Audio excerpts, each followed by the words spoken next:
This is the Financially Simple Podcast, the show dedicated to destroying the complexities of money for today's small business owner. The content in the show is for informational purposes only. This show is not investment advice. Instead, seek help from a competent financial advisor or conduct your own due diligence. Justin Goodbread, CFP, is an investment advisor representative of Heritage Investors, a registered investment advisor only conducting business in states where it is properly registered or is excluded or exempted from registration requirements. Registration is not an endorsement of the firm by securities regulators and does not mean the advisor has achieved a specific level of skill or ability. Here's your host, pizza-loving, certified financial planner, Justin Goodbread. And welcome back to the Financially Simple Podcast. Today we're going to continue our deep dive into cash flow. Now, if you'll remember, we're doing a mini series on cash flow, and cash flow is how we get paid and where we spend our money. But we're not talking about the business at this point. We're talking about our personal finances. So we're talking about how you, the business owner, gets paid in your personal checking account. And then we're ultimately going to get into where we spend our money. Today, I'm dealing with a subject that I don't want you to tune out right away.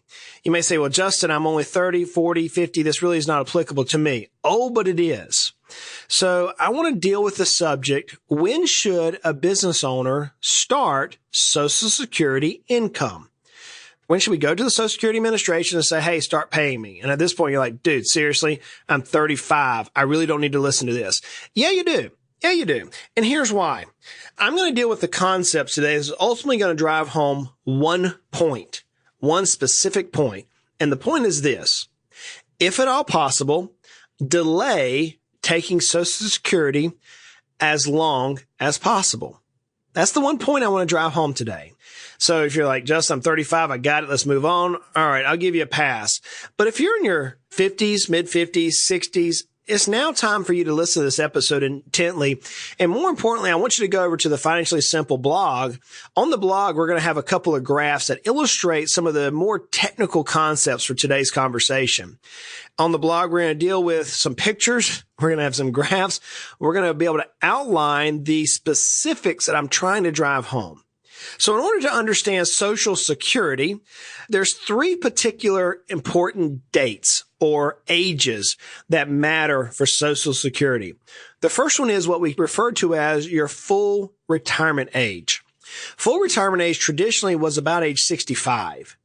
And at age 65, you would receive your benefit, whatever your benefit was going to be, your monthly income, without any reduction. In other words, the Social Security Administration was not going to reduce your benefit in any way. So at age 65, that was the age for many years. But because of exponential technology, because we're living longer than what was originally anticipated, administrations in the past have moved the full retirement age now from 65 to 67. Currently, full age for many people are like 66 and some months. But for most of us born after 1960 is the year. So if you were born in 1960 and later, then your full retirement age is 67. So for today's conversation, we're going to assume that our full retirement age is 67 years of age, which means that if we start taking our benefits from the Social Security Administration at 67 years of age or later, we're not going to have a reduction in our benefit amount. That leads us to say that if we start taking our benefit from age 67 or sooner, or earlier than age 67, we're now using early Social Security, which means we're starting our Social Security benefit early. If we delay taking our benefit after age 67, then we're taking a delayed benefit. So if you bookend the early and the late, you can actually start taking Social Security income as early as 62 and as late as 70. So those are our bookends, age 62 and age 70. Now, I could get really technical. In fact, this is the second time I've recorded this podcast because the first time it was just too technical and I was like, it's too difficult to understand. So I'm going to break it down super simple for our financially simple minds. If we start taking Social Security at age 62, then we're going to have a 30% reduction in our income amount. 30% reduction. How does that work? I actually have an illustration here with Sarah. Sarah's a real live client that I've changed the name, but I kept the same numbers here. Sarah's benefit for her was approximately $2,000. Had she started taking her Social Security at age 62, she would have received only about $1,400. That's $600 a month difference. You're like, well, Justin, that's not a big deal. Yeah, it is. It's $7,200 a year over her lifetime. That's a lot of money. Over 10 years, that's $72,000. Over 20 years, we're dealing with over $140,000 of income that she would have missed out on. So you can start taking your income at age 62. And if you do that, you're going to have a 30% reduction. If you take your benefit at age 63, you're going to have a 25% reduction. At 64, there's a 20% reduction. At 65, for those of us born after 1960, there's a 13.3% reduction. And at 66, 1 year before retirement age, there is a 6.7% reduction. So the point here is you can start taking your income early. You can. But if you do so, you are going to have a reduction in your benefit amount. Not only are you going to have a reduction, but here's what so many business owners do just out of ignorance, I'm going to say, is they start their income early and get a reduction in their benefits, but yet they're still working. And as they're still working, their Social Security benefit is open to taxation.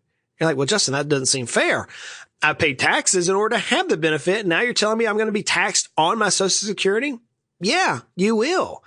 And so here's the numbers. If you're filing a joint tax return, assuming you and your spouse have combined incomes that is beneath $32,000, then there's no taxes due on that Social Security benefit. If you're between $32,000 and $44,000, then up to 50% of your benefits are income taxable. Now, if you make more than $44,000 a year, then up to 85% of your benefits may be taxable. Now, I don't know about you, but as a business owner, I think $44,000 a year is a relatively low number. I certainly want to go into retirement with more income than that. So if I am now collecting Social Security benefits at age 62, I've received a 30% reduction in my benefit. And if I'm still working, making greater than $44,000, not only did I get a reduction in my benefit, but now up to 85% of the benefit is taxable. So it's like a double whammy. I mean, that's like a double knockout punch right there. So you can start taking your income from Social Security Administration early, but if you do, you're going to have a reduction. That's the first thing we have to be aware of. And if you're still working, you're going to get hit in the face again with taxes, more than likely because of your income, and you're going to lose your threshold. So what's the key? Don't start taking your Social Security benefits while you're still working. That's the first one. That makes no sense because you're going to end up paying taxes on it. The second thing is don't start taking Social Security before your full retirement age. Now, you may get smart. You may say, well, Justin, we're going to go ahead and start taking it anyways, and we'll delay whenever my spouse. Actually, it ends up hurting your spouse's income too. So I ran Sarah's income, and let's say Sarah and Tim are married. Sarah is age 62, and she said, you know what? I'm okay having $1,400 a month in my benefit. So she's getting penalized now, that 30% for taking it at age 62. For her early retirement penalty is 30%. It's crazy. And now she says, well, Tim's going to go ahead and start his income. Then for simplicity, let's say they're the same age. But oftentimes the non-working spouse, and in this case, Tim had basically raised the family because Sarah had been the breadwinner of the family. And Tim's income was going to actually end up being the spousal income. We talked about this a few episodes ago, that if one spouse is able to max out their Social Security income during the working years, then the other spouse, the non-working spouse, is eligible for 50% of the benefit. So in Sarah's case, Sarah was eligible for $2,000 a month at her full retirement age. Tim would have received $1,000 a month. Well, here's the problem. Sarah took it early. And so because Sarah took it early, she had a 30% reduction in benefit. The spouse reduction was up to 35%. So where he was going to get $1,000, now he's only pulling in about $675 a month. That's crazy. It's actually 33% was the calculation that we received from the Social Security Administration in our due diligence. Friends, they were looking at originally if they just waited a couple of years getting $3,000 a month. Now instead, Sarah's only getting $1,400 and Tim's only getting $675. And here's where it gets crazy. If they live a long time, they have marred their income by just trying to figure out how to make money for another 2 or 3 years. So the key here is this. Don't try to get clever with the Social Security Administration and say, well, we're going to do one thing or the other. They've got it all figured out. In fact, recently, in the last couple of years, they even got rid of a tactic that we used to use called file and suspend. It's no longer available. The Social Security Administration has it down. Look, they're trying to figure out how to stretch the benefits out. As you may be aware, Social Security, the trust in which funds the Social Security benefits, will be bankrupt or will be in default in a few more years. And because of that, many people my age in their 30s and 40s and even 50s will say things like, Justin, I just don't think Social Security is going to be around, so we're going to take it as early as possible. Look, I think I have a pretty good judgment when it comes to money and when it comes to the way politics work in money. I personally believe the government is not going to allow Social Security to go bankrupt. I don't. We've been talking about it for a while. I do believe that we can have our ages. So full retirement age right now is 67. I do believe it could be pushed out to 70 even because of exponential technologies and because of how long we're living. I highly anticipate that. I also highly anticipate there's going to be a Social Security tax increase across the board for all Americans. I really believe that's going to happen. Right now, it's roughly 15.3%. If you make up to your first roughly 129,000 some change or 128,000 some change, I believe that's going to go up as well. So I think we're going to see taxes go up, and I think we're going to see the age push back. I don't believe we're going to see a drastic reduction in our benefit amount. Personal opinion, I just think there'll be anarchy if the politicians tried to do that.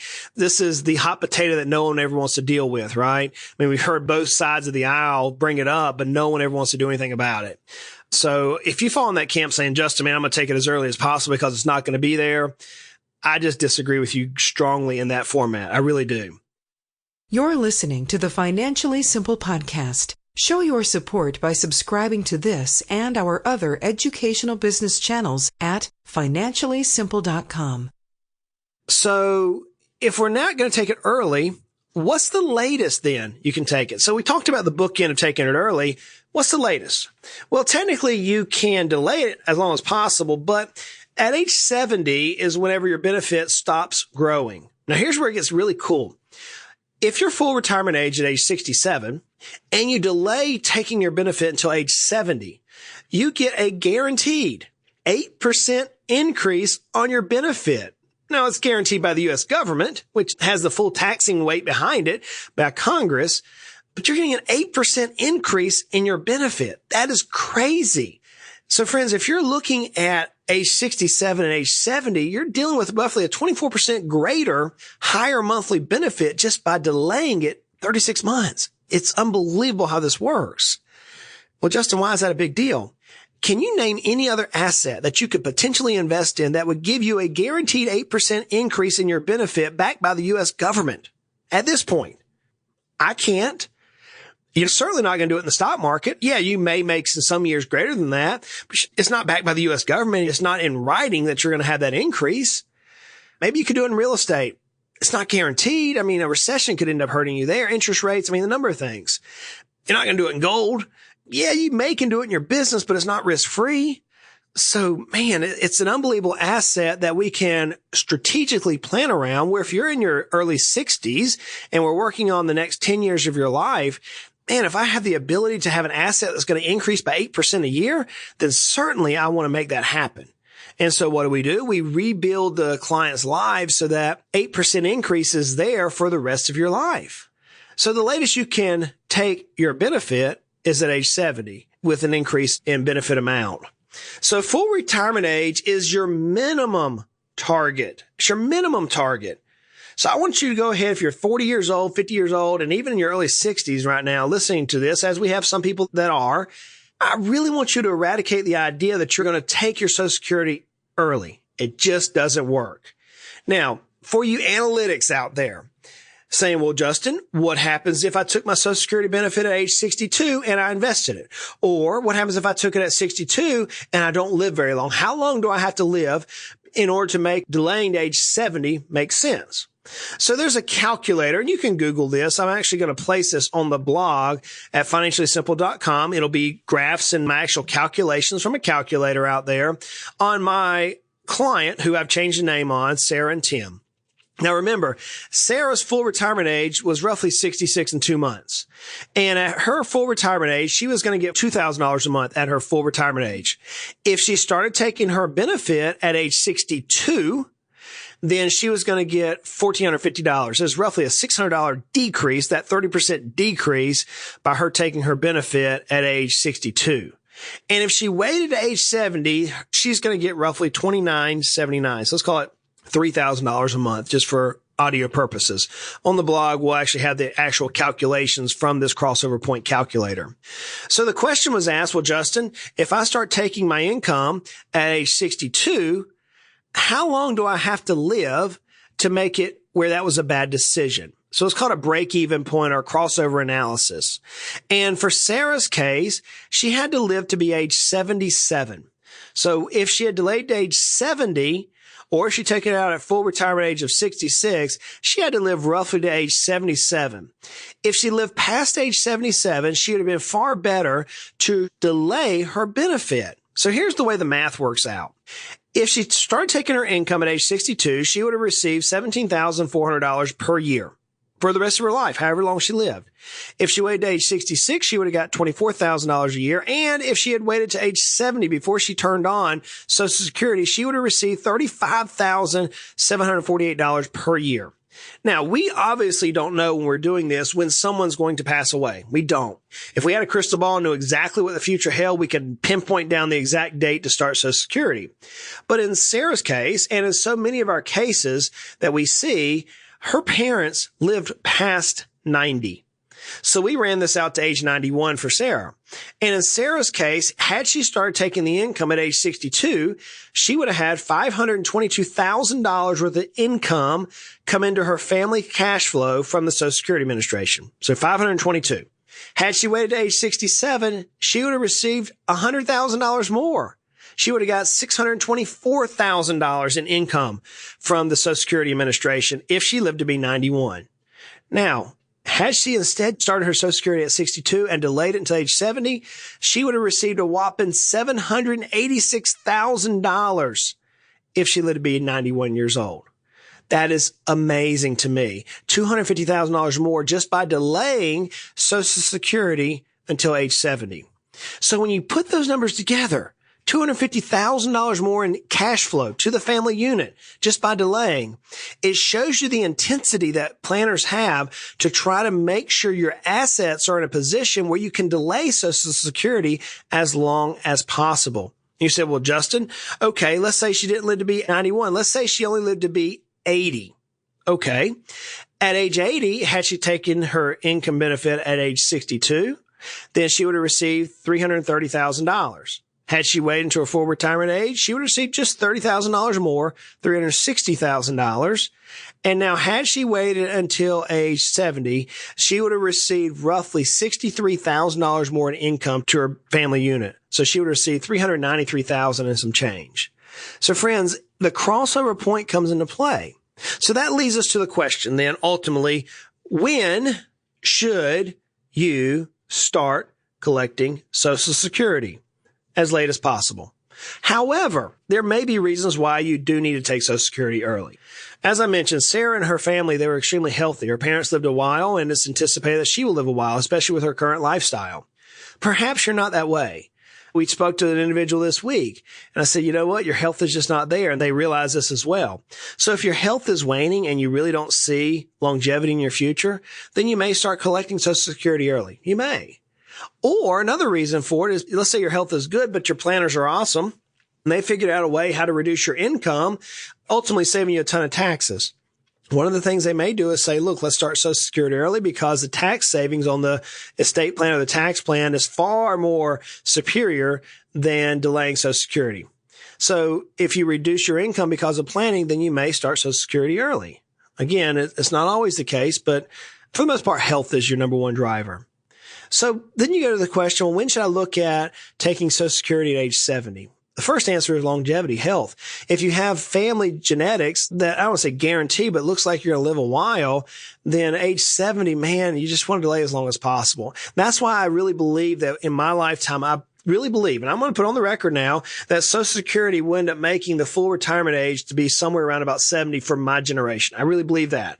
Exponential technology is causing more centennials per capita in the world's history than any time before.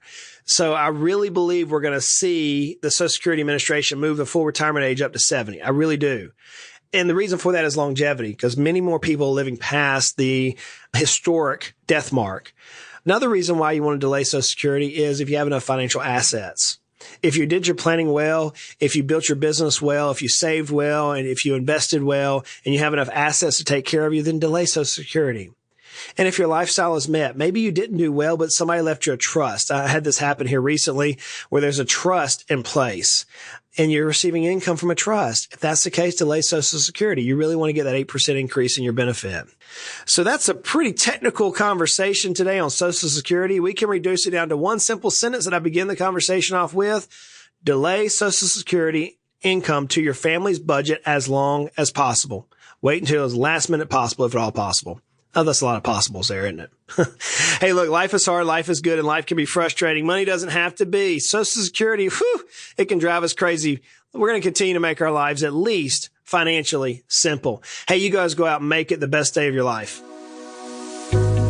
You've been listening to the Financially Simple Podcast. For more business and personal financial help and information, head over to financiallysimple.com today.